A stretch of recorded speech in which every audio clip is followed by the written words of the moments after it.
He said that he was asking you to use the Defense Production Act to require companies to make more tests, to streamline testing. Is that something that you would consider, because you've considered it with ventilators? Well, you know, the other side seems to keep using that, and I have used it. You know, I've enacted it, you do know, and I've used it. Some people thought viciously. Just ask a couple of companies. If you want, you can just look up the names. And I'm surprised that he would have said that. We actually have great tests. We have others under development.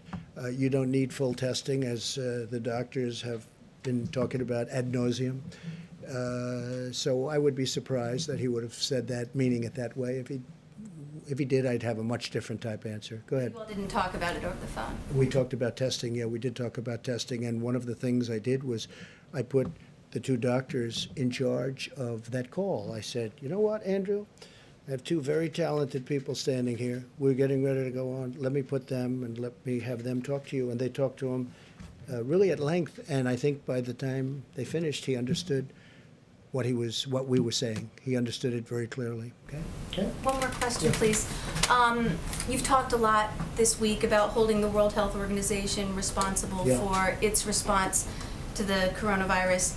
I'm curious if you've given any more thought to holding China financially responsible for the part that it played and the economic toll that it's taking on the American people. Yeah, I understand the question very well. Look, nobody has done to China or treated China as strongly as I have. Use the word strongly. As you know, you've reported on it. Billions and billions of dollars is flowing into our treasury because of what I've done with China. I think it's a very sad thing that happened.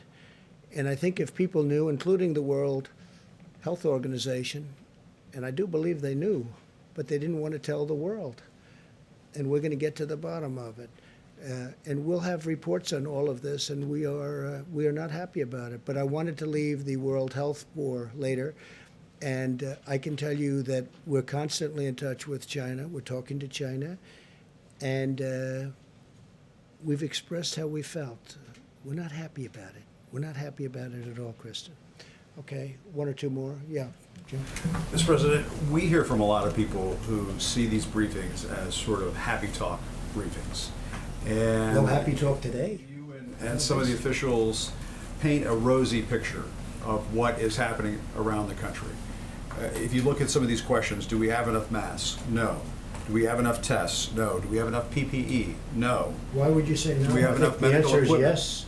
I think the answer is yes. Who said no to that? I'm saying this. No, you're saying no. But who said no? But you asked me, do we have enough masks? We hear from yes. doctors. We hear from No, you didn't say that.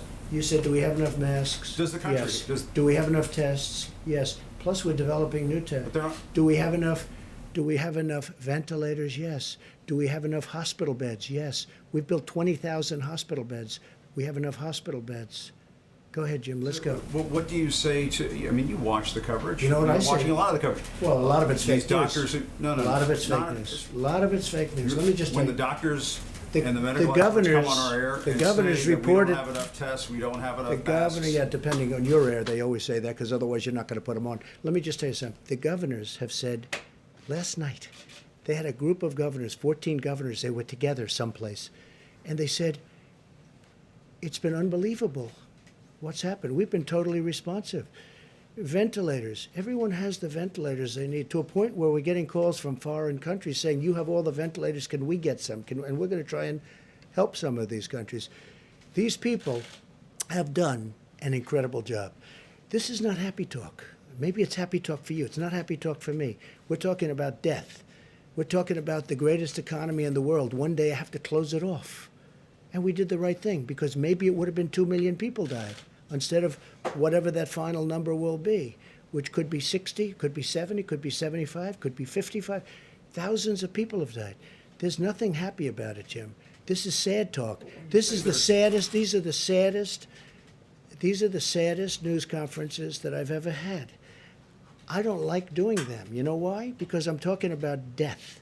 I'm talking about taking the greatest economy ever created. We had the greatest numbers we've ever had in almost every aspect of economics, from employment to companies do it. Look at the airlines. They were having the best year. Now all of a sudden we have to save them.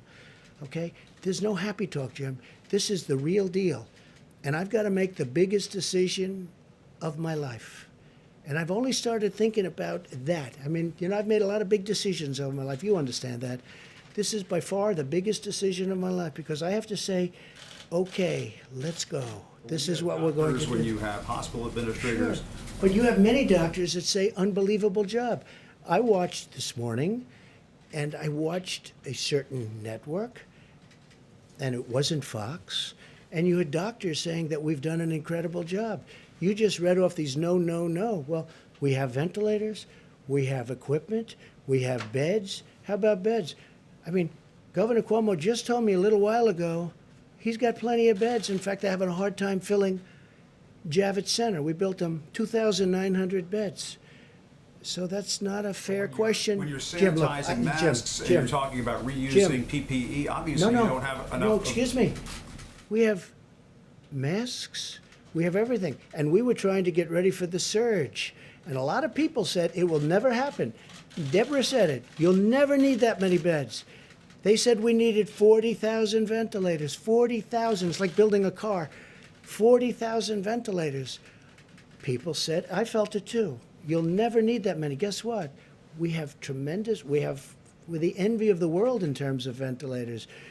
Germany would like some. France would like some. We're going to help countries out. Spain needs them desperately. Italy needs them desperately. Mexico needs them desperately. He asked me last night, would it be possible to get 10,000 ventilators? Within a short period of time, I'll be able to help out Mexico. No, Jim, just the opposite of your question. It's not no, no, no. It's yes, yes, yes. We're in great shape. And you know what? What's happening now is those numbers are horrible.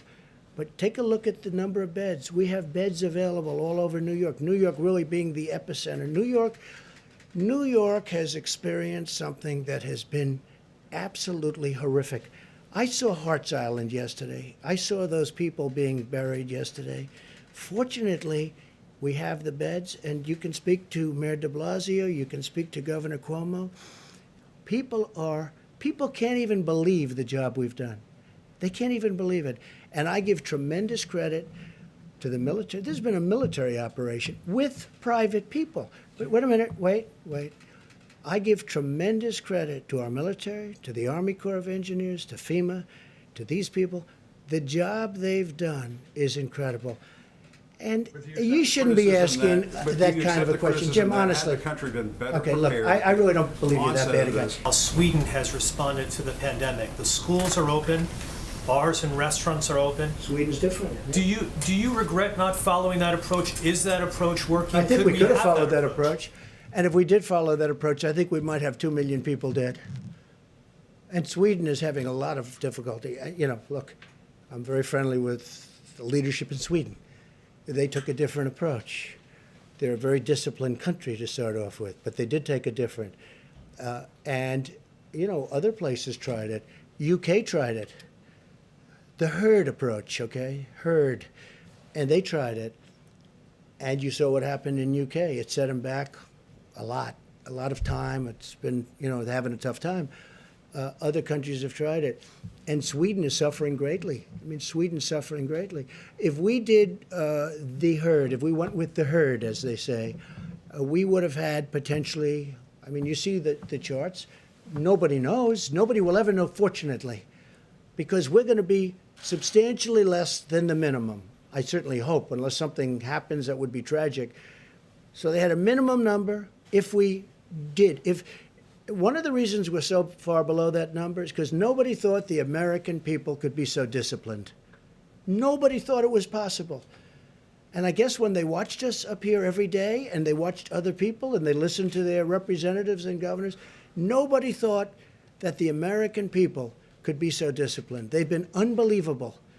And because of that, so you have a minimum number of 100,000, and then you had the 2.2 number that if we did nothing, if we did just kept working, everybody go to work, people would be dropping dead on the subways. No.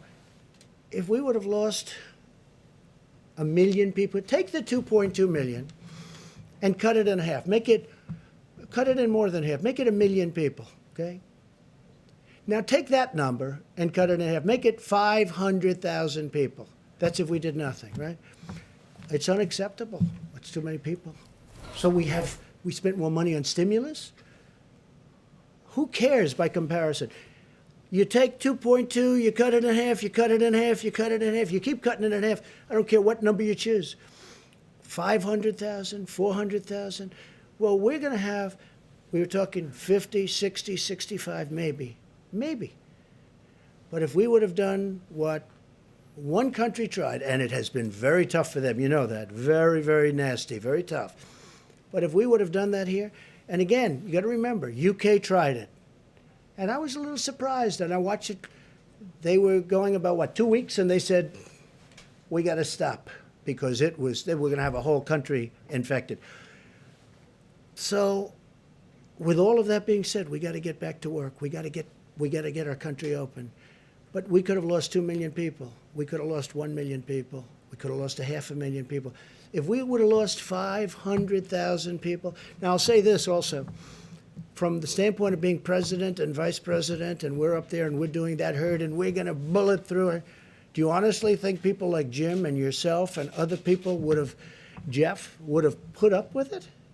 As people are dying all over, they would have said, this man is crazy. Because the numbers, Tony, at a minimum, would have been many, many times greater than the numbers we're talking about.